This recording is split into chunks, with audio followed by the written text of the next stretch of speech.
Good morning and welcome back to our channel. আশা করছি সবাই ভালো আছো, আমরাও ভালো আছি। ঘড়ির কাঁটা এখন সকাল 7:30, 7:30 থেকেই আজকের ব্লগটা শুরু করছি। চলো দেখতে থাকো। কাকিমা যেহেতু একটু পরেই আসবে, রোমিও এখন এখানে শুয়ে পড়েছে। রোমিও,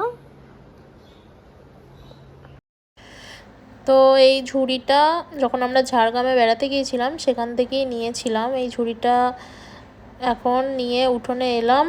উঠোন থেকে কিছু ফুল তুলে নেব। আর আজকে সকাল থেকে ভীষণ রোদের তাপ রয়েছে, কারণ সকাল 8টা মতো বাজে এখন। উঠোনে এলাম কিন্তু গাছের দিকে তাকানোই যাচ্ছে না, এত রোদ। কলকে ফুলগুলো এখন যেহেতু নিচের দিকের গাছগুলো কেটে দেওয়া হয়েছিল, তো ফুলগুলো অনেকটা উঁচুতে হয়ে গেছে। ফুলগুলো পারবো যে ঠিকঠাক করে রোদের জন্য দেখতেই পাচ্ছি না। আর এইদিকে যে রঙ্গন ফুলের গাছটা একদম পুরো কুঁড়ি ভর্তি হয়ে রয়েছে আর ফুলও হয়ে রয়েছে। এই ফুলগুলো ভীষণ সুন্দর দেখতে লাগে। এই গাছগুলো 2-3বার বসানোর পর যখন কিছুতেই ধরাতে পারছিলাম না, কিন্তু আমি প্রত্যেকবার নার্সারিতে গেলেই এই রঙ্গন ফুলের গাছ কিনে নিয়ে আসতাম, আমার দারুণ লাগে। তো এখানে এই যে বেগুন গাছে অনেক ছোট ছোট বেগুন ধরেছে। এই বেগুন বাড়তে একটু তো সময় নেবেই, কিন্তু বাড়লে আর আমরা খেতে পাবো কি জানি না। প্রত্যেক দিন এক ঝাঁক করে হনুমান তো আসছেই, যখন তখন এসেই খেয়ে যাচ্ছে। সকালবেলায় মোটামুটি সব কাজকর্ম হয়েই গেছে। এরপর গাছ থেকে ফুলগুলোই তুলে নিই, সেই জন্যই উঠোনে এলাম। আজকে একটাও জবা গাছে জবা ফুল ফোটেনি। কলকে ফুল তুলেছি আর অপরাজিতা ফুল তুলেছি, সাথে তুলসী পাতা।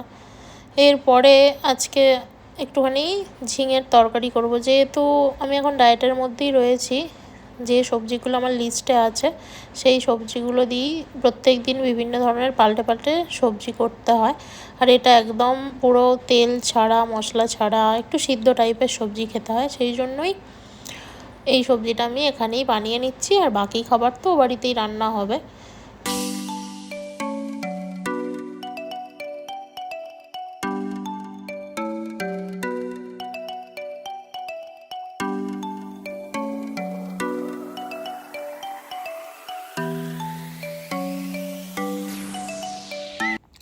তো এখানে আমি সবজিগুলো কেটে নিয়েছি, আর সাথে এখানে ওবেলা একটু ইডলি সাম্বার বানাবো, সেই জন্য আরও কিছু সবজিও কেটে নিলাম একই সাথে।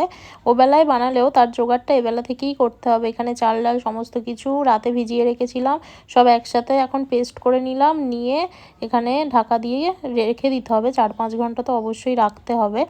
আর ওবেলায় বানাবো বিকেলের দিকে। আর এখন চলো আমি রেডি হয়ে নিই। রেডি হয়ে যোগা ক্লাসে যাব। তো রেডি হয়ে নিলাম, বেরিয়ে পড়ি। জাস্ট এই মাত্র যোগা ক্লাস থেকে ফিরলাম। এখন ঘড়ির কাঁটা 12:30, গিয়েছিলাম 11টার সময়। তো আসার সময় ফ্লিপকার্টে একটা অর্ডার করা ছিল। এই যে এটা একটা প্রদীপ আছে এর মধ্যে, এটা এখন খুলবো। দেখা হয়ে গেছে তাই রাস্তা থেকেই নিয়ে নিলাম। আর এখন বানাবো হচ্ছে, আমি যেহেতু ওয়েট লস জার্নিতে রয়েছি সেই জন্য আমি তো সমস্ত কিছু মানে আমি আমারটাই করে নিচ্ছি।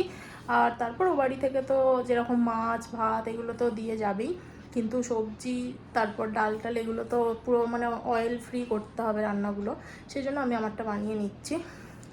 চলো এখন সবজিটাই বানাবো, আজকে বানিয়ে রেখে যাইনি। এত গরম হচ্ছে, 10 মিনিট রেস্ট নিয়ে নিই, তারপর কাজে লেগে পড়ি। এই প্রদীপটা ডেকোরেশনের জন্য অর্ডার দিয়েছিলাম, তো খুব সুন্দর দেখতে লাগলো। এই মাঝখানটা জল দিয়ে তার উপর ফুলের পাপড়ি বা ফুল দেওয়া যাবে, আর তারপর এগুলোতে বাতি দেওয়া যাবে। এটা কালী পুজোর জন্যেই অর্ডার দিয়েছিলাম। আর এখানেই যে আমি যোগা ক্লাস থেকে অনেকক্ষণ পর ফিরেছি, তো রোমিও একদম আমার পায়ে পায়েই সবসময় ঘুরতে থাকছে।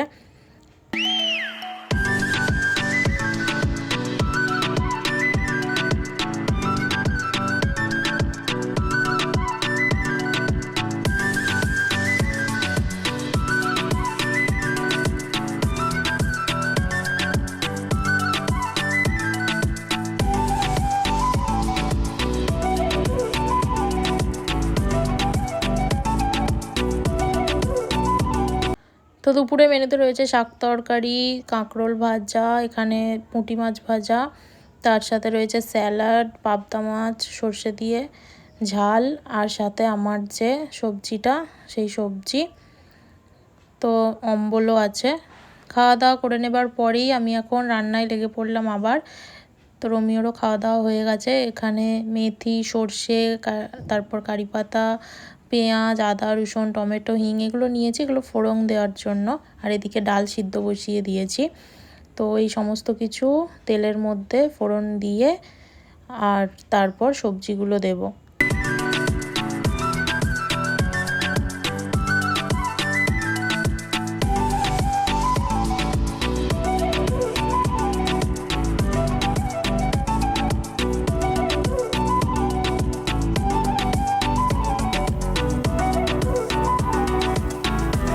সমস্ত সবজি দেওয়ার পর একটু নুন দিলাম, আর তারপর কাঁচা লঙ্কা চেরা দিয়ে আর সাম্বার মশলা, হলুদ গুঁড়ো এই সমস্ত কিছু দিয়ে ভালো করে ভেজে নিয়ে এর উপরে জল দেব। আর ডালটা ওদিকে সিদ্ধ হয়ে গেলে তারপর এই সবজিটাও ডালের মধ্যে দিয়ে দেব, দিয়ে একসাথে সিটি দিলেই আমাদের সাম্বার রেডি হয়ে যাবে। তো সবজিগুলো মোটামুটি সিদ্ধ হয়েই এসেছে। আগের বছর যখন দক্ষিণ ভারতে বেড়াতে গিয়েছিলাম তখন আমার এই সাম্বারের সাথে ইডলিটা খেতে ভীষণ ভালো লাগতো। তো তাই বাড়িতেই একবার বানিয়ে দেখা যাক, সেটাই সৌরভকে বলেছিলাম যে বাড়িতেই তো একটুখানি চেষ্টা করলে হয়, তাহলে সাম্বার আর ইডলি খাওয়া যাবে। ধোসা তো যেখানে সেখানেই পেয়ে যাই, ইডলিটা একটু খুঁজতে হয়। তো যাই হোক, বাড়িতেই বানিয়ে নিয়েছি। ইডলি মেকারটাও আমার কাছে ছিল না, তাই সেই জন্য এইভাবেই আমি বানিয়ে ফেললাম।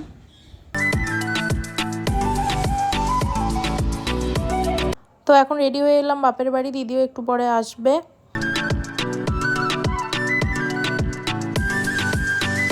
তো ঘড়ি কাটা এখন রাত্রি 10:30। ভিডিওটা আজকের এখানেই শেষ করলাম। সবাই ভালো থাকবে, সুস্থ থাকবে। Good night, tata.